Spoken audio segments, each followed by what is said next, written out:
Alright guys, welcome back to Formula 1 News. Lewis Hamilton and George Russell have responded to concerns there might be a Rosberg-Hamilton-esque situation between the two of them in the upcoming season. What is the likelihood of this happening at this point in Hamilton's career? And how much does it depend on the car that Mercedes deliver them next season? Hit the like button if you enjoy. Subscribe if you're new as always, I'd greatly appreciate it. So a few years ago at Mercedes when they had the dominant car, this was the Spanish Grand Prix back in 2016, the famous Hamilton-Rosberg collision there. There were other instances well.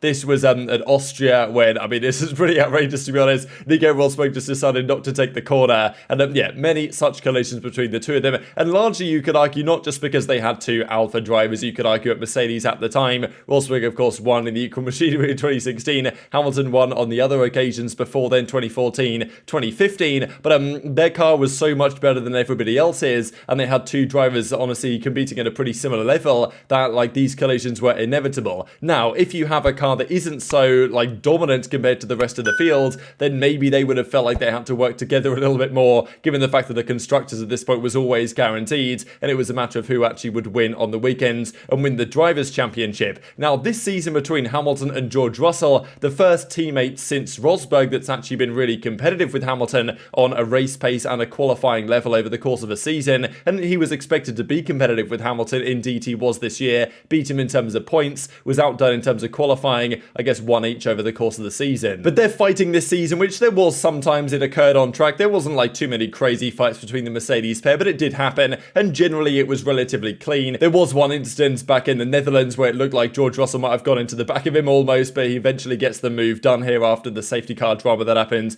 towards the end of that race. But largely, whenever they were battling on track, the racing was relatively clean. We saw even at Mexico, right, where Russell had a pretty good run on Verstappen into turn one, but then backed out and Hamilton got through, and he gave Hamilton enough space. I'm pretty sure Russell said in an interview afterwards, if that had been anyone else but his own teammates, he would have just forced them off the road, which, you know, we've seen Russell do a couple of times this season, to be honest. So generally clean racing between the two of them. Hamilton got the overtake done, I'm pretty sure, back in Hungary when he overtook Russell pretty cleanly. I think the same thing the other way around was all the way back in Miami. So yeah, pretty clean stuff. But expected, right? They're not fighting for a championship. They were fighting for like P4, P5, P6 in the drivers. Not exactly spectacular, right? But look, a lot of people do say it, and the World Cup was done here a few days ago by WTF1, and it came up with Spain and England in the finals, and England kind of win on the fan votes with, you know, arguably Russell and Hamilton is the strongest driver pairing on the grid, you could say, and if they do have the best car, then fireworks probably will be there. Now, they weren't there, of course, this season, maybe because there's slightly more respect there nowadays between Russell and Hamilton than there was in the Rosberg-Hamilton days, and Hamilton was, I think, a different character then than he is today anyway. But also it comes down to the competitiveness of the car, and there has been some concerns. Could lightning strike twice? Because Red Bull make their cards relatively clear. They're going to have a number one driver. They're not really concerned. Look, they want Perez to be the support cast. He knows really that's what he's there to do, and that's what Red Bull are going to do. Mercedes have a different idea. They are not really afraid, even though the Hamilton-Bottas era was a little bit different, but they're not really afraid of having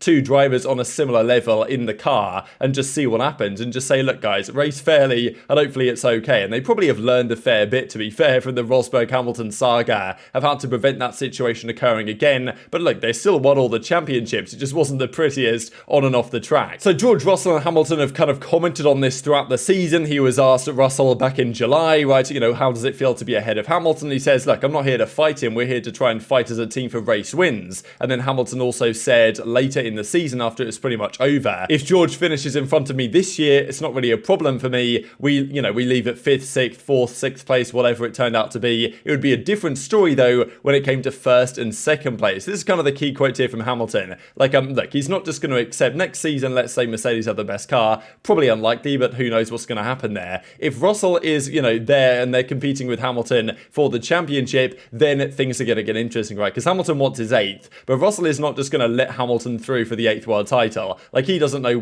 how many opportunities Russell's going to have, and you know, and there's no real team orders at Mercedes, especially not at the start of the year, and especially not if the drivers are both very competitive with each other. If the season progresses and Hamilton or Russell is, you know, in a position to challenge for the World Drivers' Championship and the other driver isn't, then, you know, team orders can come into effect to help that other driver out. But yeah, I do expect maybe not fireworks like we saw between Hamilton and Rosberg, but definitely something more next season, because this season it was tame between the two of them, but I just just don't think it will be next year, because Hamilton's going to have to come different. Like, you know, he didn't have a great season. He's going to have to bounce back this year if they have the car to do so. And if they do have the car, then Hamilton is going to be a force to be reckoned with. Even Helmut Marko and others have admitted that. And I do think that if all the cars were the same, then Hamilton versus Verstappen would still be the battle to watch for the championship. But yeah, look, the teammates have said, Russell and Hamilton have said, they're not going to do it to each other. They're not going to do a Rosberg-Hamilton thing. And of course, there's been some collisions behind the scenes, or even publicly between the Red Bull drivers, not just, you know, on track, but off track stuff and all the drama behind the scenes.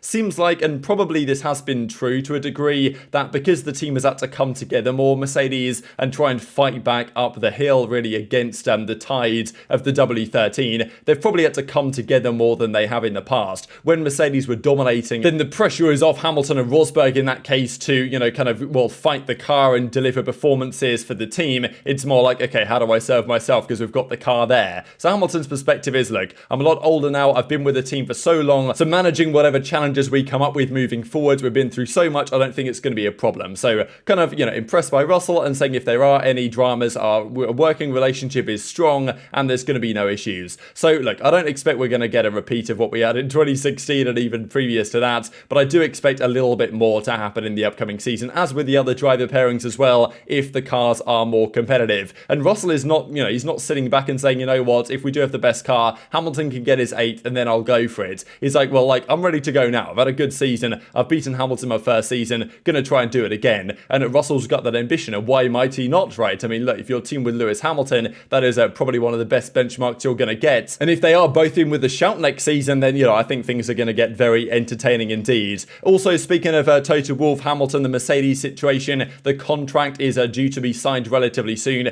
There's no deadline apparently, but Hamilton has basically said that yes, he was going to come back and compete next year anyway, but now he wants to go longer than that. Maybe that's until the end of 2024, maybe that's until the end of 2025, who knows? Obviously, Alonso is going to be around a long time. The new regs come in for 2026, so, you know, I guess we'll see what they think about, but definitely contract discussions will be ongoing, especially because Hamilton's not just a driver now, but he's kind of part of the management team to a certain extent, behind the scenes in the Mercedes camp, which might make Russell's job of trying to beat Hamilton again all the more challenging. Few things to mention before we close out here. Firstly, this from Calvin Lowe, a billionaire businessman who wants to set up an F1 team. Now, others have tried and failed to achieve this. He reckons it's unlikely, but it is possible. So who knows, right? But it would be nice to see at least another team on the grid, whether that comes from the talk from Andretti the last couple of years, whether that comes from other sources. But yeah, as I say, 2026 new regulations, a lot of interest around Formula 1 for that time. Going back to Mercedes just quickly, Toto Wolff again lavishing praise over Mick Schumacher really. So seems like only a matter of time until Mick Schumacher kind of signs to be the reserve driver for Mercedes for the upcoming year. By no means guaranteed though as it stands. But yeah, Toto Wolff every other day is coming out with a quote supporting him. So maybe that's what he's trying to make happen there behind the scenes. Quick note as well on Lando Norris, because he's in a pretty difficult spot now, because the opportunities in top teams aren't necessarily there. With Hamilton not going away anytime soon, there's no clear seat for Norris to step into in a top team, and McLaren have taken a step backwards in 2022. They were getting very competitive. He could have won, should have won in Sochi. That didn't happen, and as he says, this year's now been the furthest away from what I want to see. And look, in fairness, if you do take out the top 3 teams, he would have won the world title. But nonetheless, despite being one of the strongest drivers on the entire grid, I think this season, Norris, the car just wasn't there to deliver anything. I mean, look at if the top 3 teams weren't here, he'd have demolished his teammate in terms of points as well, which is kind of crazy to think about. So, I mean, yeah, look, there we go. That's Norris. So I'm hoping McLaren can deliver Norris a better car, because, I mean, yeah, he obviously declined the move a few years ago now to go to Red Bull, or at least there was a discussion open there between Red Bull and Norris, and he decided to go down the McLaren route, didn't want to be the second driver to Verstappen. Understandable, but it does raise the question as to whether a top team seat will be available, and if it's not, can McLaren get there themselves? It's kind of unclear, especially because their wind tunnel got delayed for another year. So I think it's going to be the 2024 car, maybe even 2025 car, that's the only car that's going to be first developed with the new wind tunnel. And it's the same story for Aston Martin. Their new facilities and their new wind tunnel will be expected for 2025. In fairness, I don't really know if there's a massive difference between like the quality and the infrastructure of a brand new wind tunnel compared to a wind tunnel from like 70 years ago, because pretty sure Red Bull are using one from like the 50s, and that's still what they're using. Okay, it's pretty ancient Cold War era type thing, but it still gets the job done apparently, and obviously still works for Red Bull. They just won the title. So yeah, I don't know. know. I guess it's nice to have the freedom of your own wind tunnel, not having to use other